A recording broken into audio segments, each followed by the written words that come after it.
Hey everybody, welcome to Market Mavericks. I'm joined by Scott and Mike. How are you guys doing today?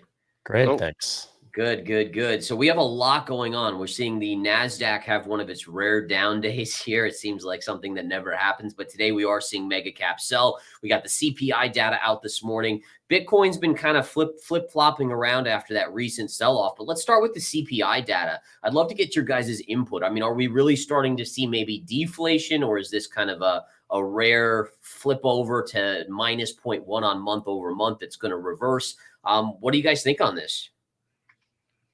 Mike, what do you think?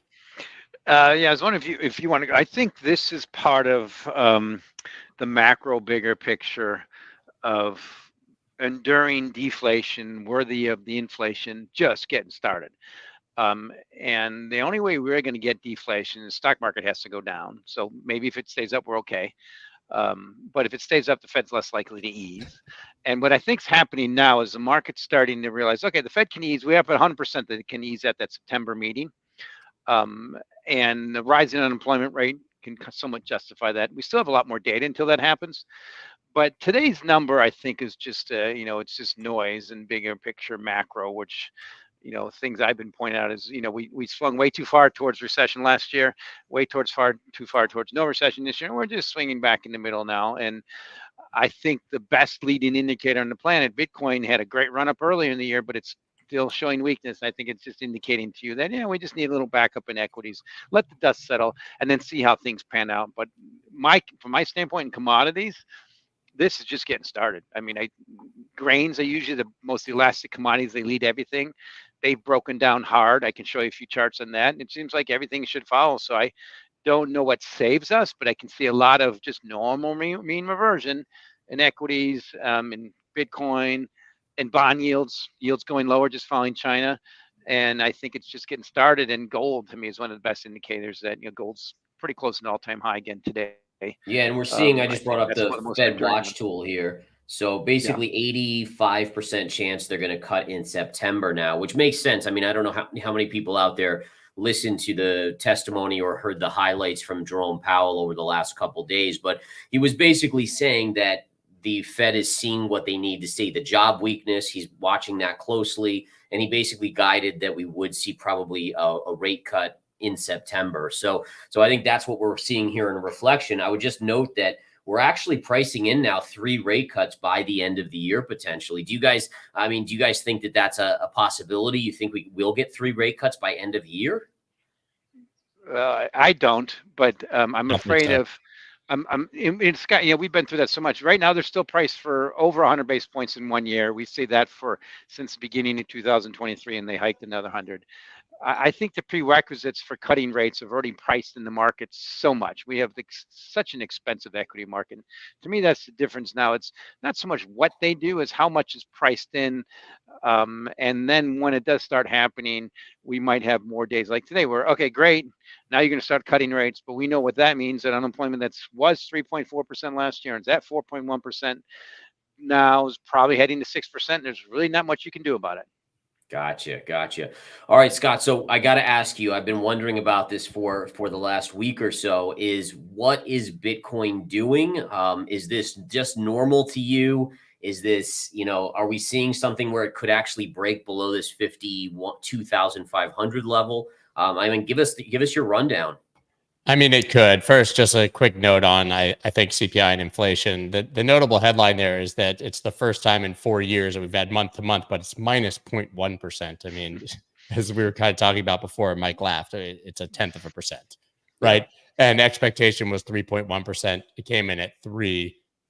Not really a big deal. I think that people are just looking for literally any excuse to allow the Fed to cut, right? And so it's just more fuel for that fire. And I think that's why we've seen this massive sell-off in tech. But I think the story there, which maybe we talk about after Bitcoin, is that it is actually a rotation and not money necessarily exiting the market. Yes. Right.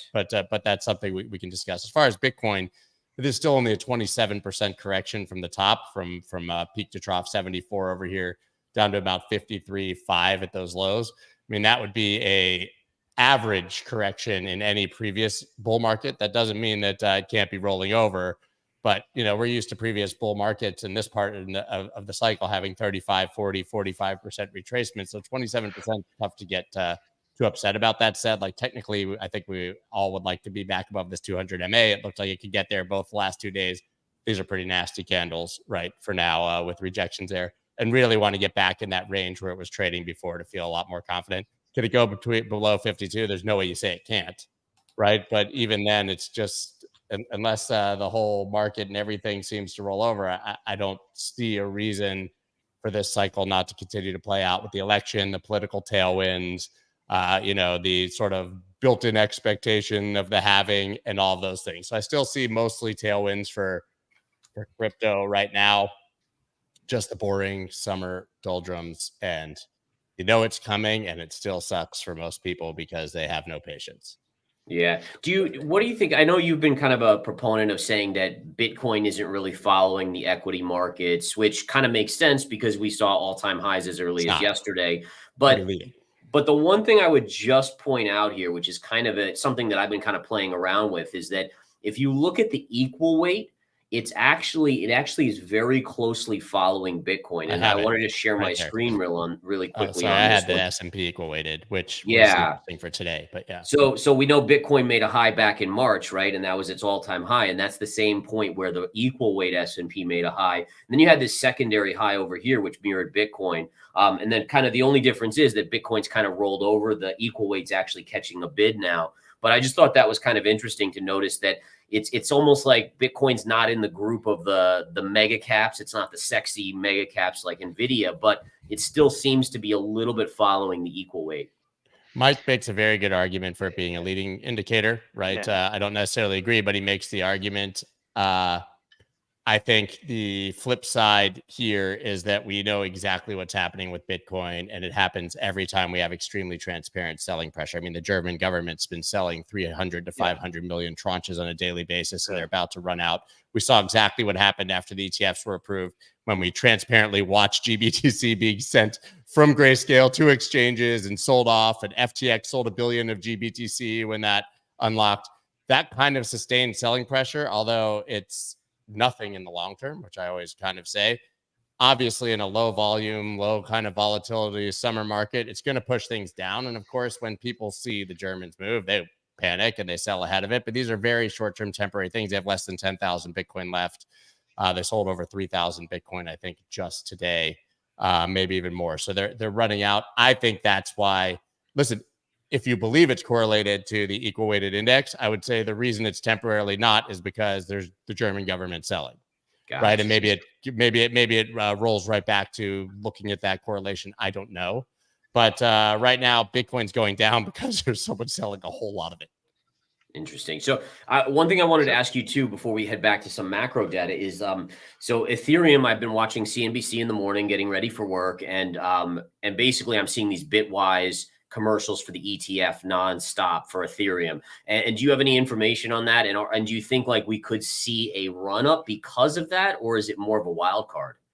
I think we saw the run up when they were surprisingly approved. We added, 30%, I think, to Bitcoin to Ethereum in a matter of 2 days. I had Eric Balchunas and James Seyfert on my show yesterday, the two ETF analysts from Bloomberg, specifically to talk Ethereum ETF. They think July 18th, their best guess for them to start trading. So that's a week from today. But they also thought that there was a likely chance they would have launched a week ago. So they say take it with a grain of salt. We don't really know what the SEC is doing here, but they are coming. Listen, it's going to largely depend on what Grayscale does with their fees on the Ethereum trust, right? We saw that there were a number of reasons why people were selling GBTC after the approval, right? You had the people that were playing the discount trade. You had the people that had been locked and just wanted to get out. And you had people who were seeking a lower fee than 1.5%. If Grayscale comes in at 1.5% again and everybody else is at 19 bips, we're going to see a massive sell-off of the 8 to 9 billion in AUM of Ethereum. And we're going to get that sell the news. But once again, it's a fundamental, like you can watch those coins being sold. That's the transparency of this market. But if they come in with a competitive rate, and I think they're going to launch those Ethereum minis, maybe we don't get the massive sell-off from selling pressure. But listen, 8, 9, 10 billion, depending on the price in ETH That's a lot of Ethereum relative to the market size, even more so than the 25 billion that was in GBTC was to the total size of Bitcoin. It's a good point. And I guess one of the things that I was curious about is if they do come out with a 1.5% fee on that. I mean, I guess the question would be is, can they come out with a lower fee if they're charging their Bitcoin people 1.5? It almost to me would be like an insult to those Bitcoin people, and those people would be like, what the heck? If all of a sudden they're like, oh, we'll only do I don't know. point whatever. They had a turnover in management, right? So Michael Sonnenschein left after all of that happened. I don't know if that was the reason. A lot of people point to it, but I do think, they tried to rectify that by launching that Bitcoin mini product with a much lower fee. And I think they might do the same thing with Ethereum. Listen, I think if you're just a betting man, you say it's going to sell off at first and then climb. That's what happened with Bitcoin. We'll see. Gotcha. Mike, what's your take on Bitcoin here? What are you thinking? Yeah, let me show you some few screens. I got a little macro overview I want to show you. First, this is just take a simple measure of Bitcoin versus a 100-week moving average. It's breaking down. You see the S&P 500 versus a 100-week moving average. It's just really expensive. Most rational traders don't buy there. They just look for spots you ride it for a little while and you look for put strategies. Also a key thing I want to show you about Bitcoin. Again, this is the key thing I've been pointing out for a while. It's that divergent weakness. Bitcoin versus gold. It's been breaking down when it should be breaking out higher. And this is overlaid with the S&P 500 E-minis. 2 gaps below the market. Since 1997 on a weekly chart, we've never left one gap. Key thing that really struck me in 2007, I focus on this a lot, and this is just look at volatility. S&P VIX volatility index versus T-bills, a 52-week moving average. It's very low, potentially bottom. And again, Bitcoin versus S&P 500, it's breaking down. And on a pure technical basis, it's about 10 right now. There's no reason it can get back to 10 and 7. It doesn't mean anything in the big picture. But I want to tilt over to something I think that's really significant I published today. The Economic Surprise Index in the country is tilting over the way I think it really should. It went too far the other way. Now we're seeing all the signs of that overdue recession just starting to kick in. It's at the lowest in about 10 years. Now I overlay this with gold versus the S&P 500. Gold is just so cheap versus S&P 500. Just a little pop-up should do that, and it should happen. I think it's just a matter of time. It's what I'm showing here, but I want to show you a few others, and I'll lay low and see your response. This is something that's just happened the last week. Is you look at the gold versus a Bloomberg commodity spot index. I mean, I can go back 60 years on this. Resistance since 1988 that only pumped up a little bit during COVID is breaking through. Gold's breaking through versus commodities. To me, that's a sign of what's really happening in the macro. We have a war going on. It's hot and cold. President Xi and President Putin, NATO's all over today. And that just makes gold shine versus everything, most notably commodities. I want to show you one other thing that's part of the reason I'm still very bullish U.S. long bonds. I think TLT might be one of the best performers in the second half and then for a few years.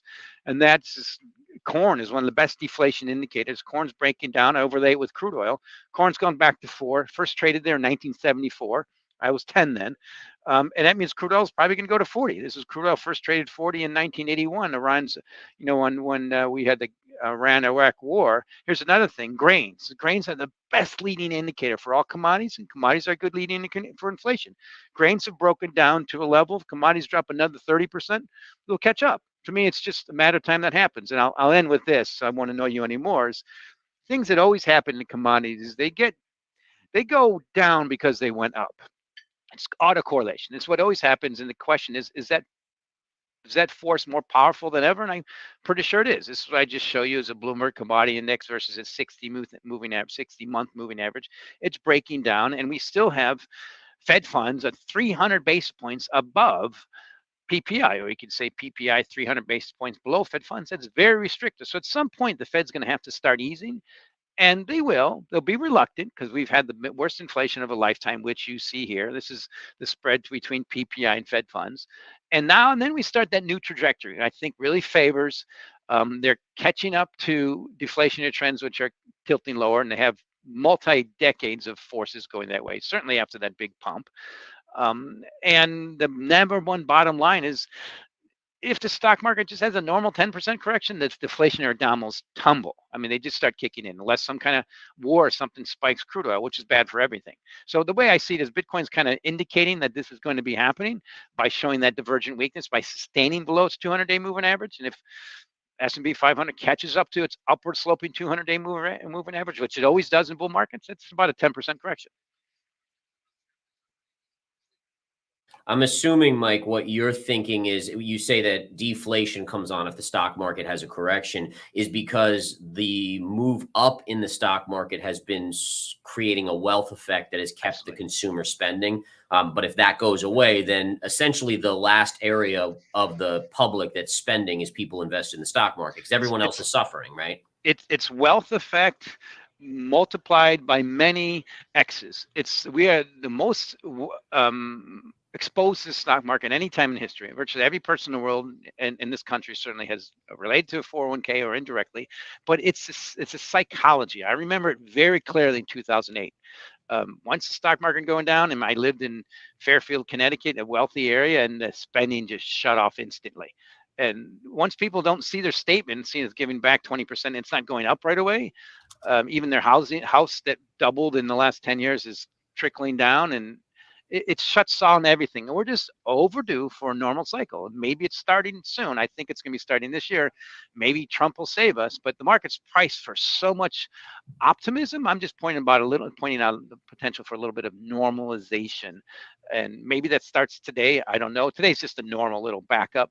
But I think Bitcoin was the best leading indicator after the great financial crisis. I think it's perfect to show us where we're going to be heading in the next few years. And Bitcoin, let's be fair, Bitcoin was a great indicator of the top in 2021 in the stock market. I think it topped about 6 weeks prior to the stock market. So it's just something to keep an eye on there. So I think, by the way, Scott, just to throw this out to you, I just saw that Trump is going to be speaking at Bitcoin Nashville, right? You're going to go and hang out? I'll be there.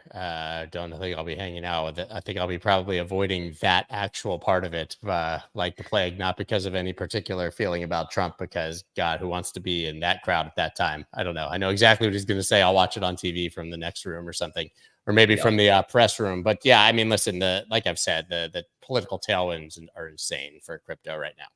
Yeah, and that's why it's really hard for me to get bearish. The only reason I can get bearish on crypto is if we have a full-on, recession, depression, or the market completely rolls over.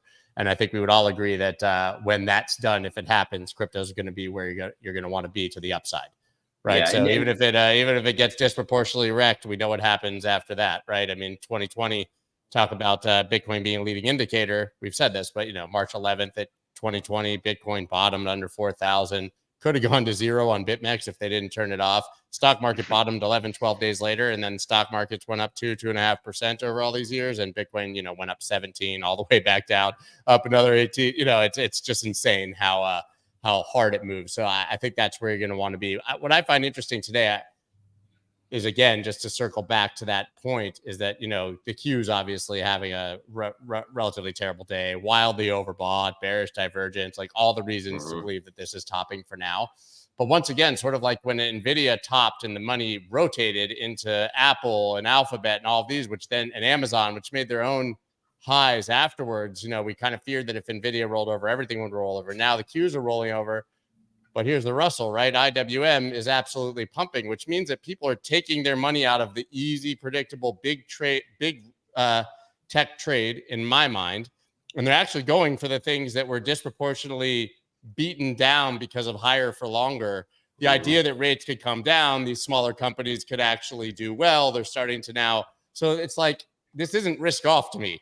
No, this is like not. Riskier on to a degree, even though we're seeing sort of SPX and Qs have their first 2% down day and God knows how long, right? I just don't see money exiting the market. This is like another level of hysteria in my mind.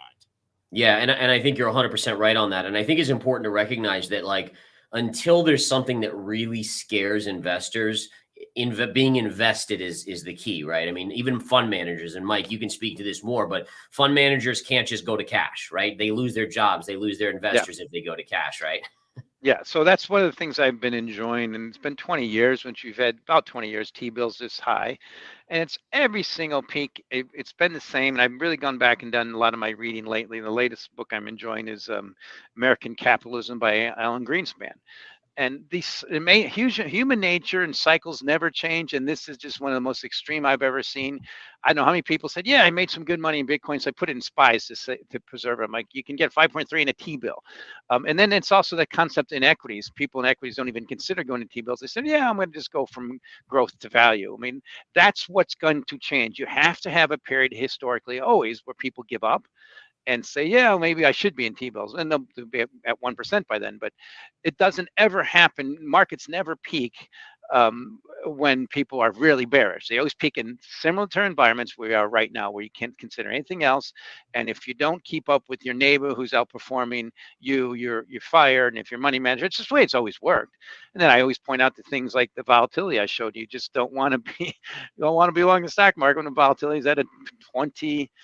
Here I don't go back to 2007. Once at almost a 20-year low, volatility is always mean reverting. And T-bills at almost 20-year high. You find alternatives, and that's why I think gold's going to start kicking in. So second half in this year, I think the market's going to realize, well, shoot, this AI-driven S&P 500's up only 18% this year, and gold's up 17%. It's a lower volatility. No one's really talking about it. Which one should I look forward to? And I'm a commodity guy. I have to admit, there's not many commodities I think are going to go up in the long term.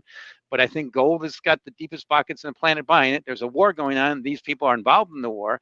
They have been selling treasuries. They're printing money and buying gold. I think I'll go with that trade for now. Do you guys think that, so let's say the deflation narrative starts coming in, we saw this little CPI downtick, 0.1%, obviously not much, but do you think it just creates this narrative that the Fed can then latch onto that says, okay, well, we can start expanding our balance sheet again, and the government, I mean, there's no one running for re-election or even anyone running that's like, hey, we got to get spending under control. Like, it is just not even talked about. And my big fear is that we see deflation, right? There's literally, that just gives them a green light to go print and spend even more. Yeah, I mean, wouldn't the smart thing, Mike, at this point be, though? I mean, you and I have both been on the same page, all of us, for a year and a half, that there was no reason to cut, no reason to cut, no reason to cut.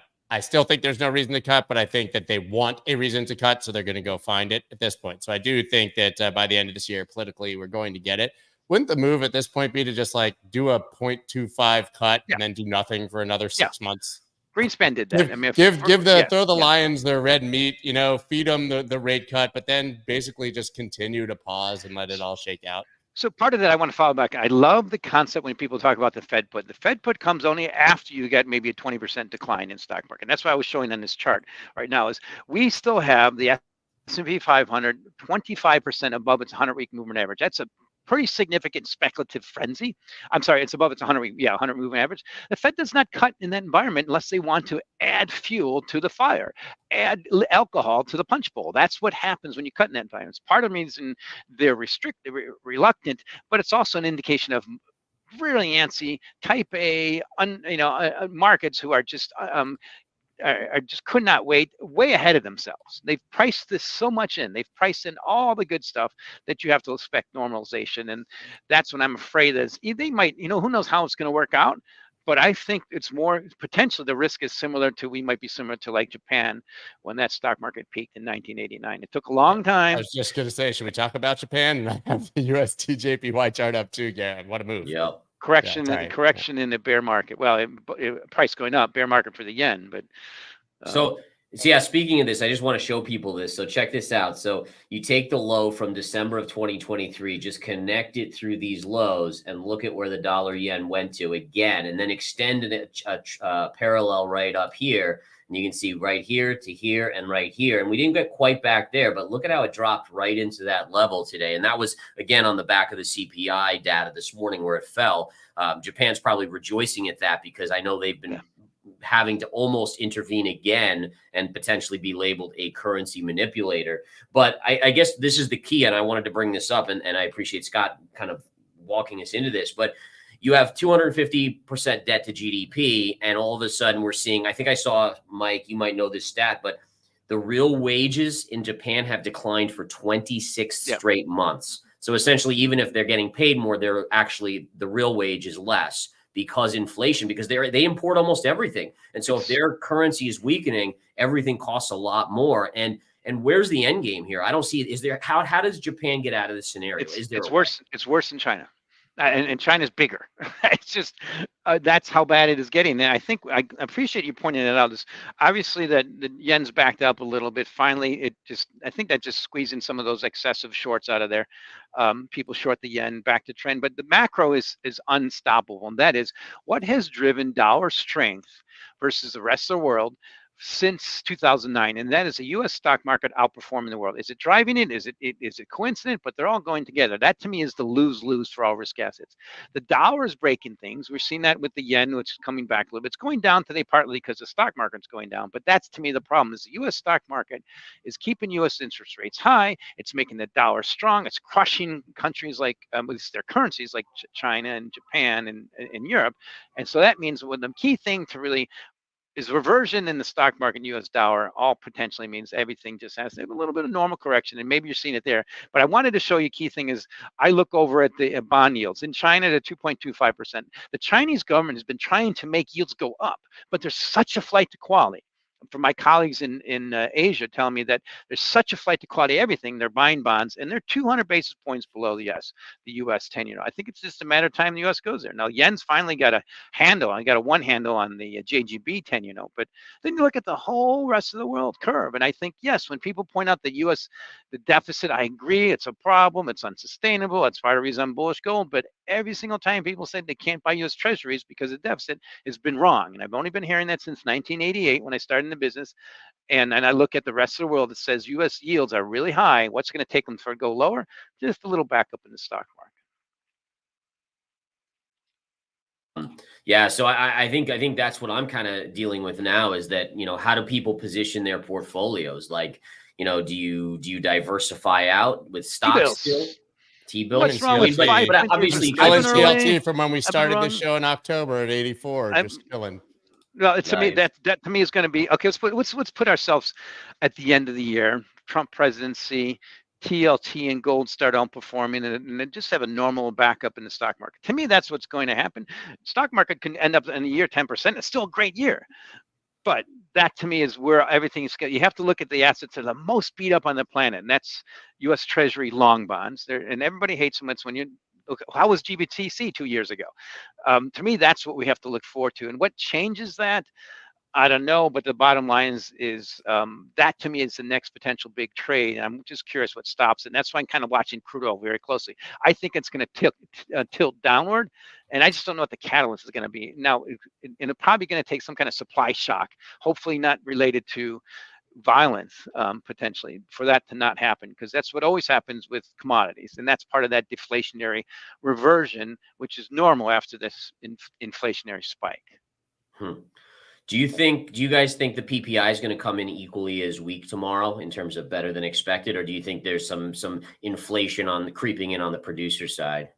Well, I just want to add, piggyback on that one quick. There's been a trend for a few months now of inflation numbers and economic numbers becoming out weaker than expected. To me, that's what normally happens. So for PPI tomorrow, we have the market's expecting a 10%.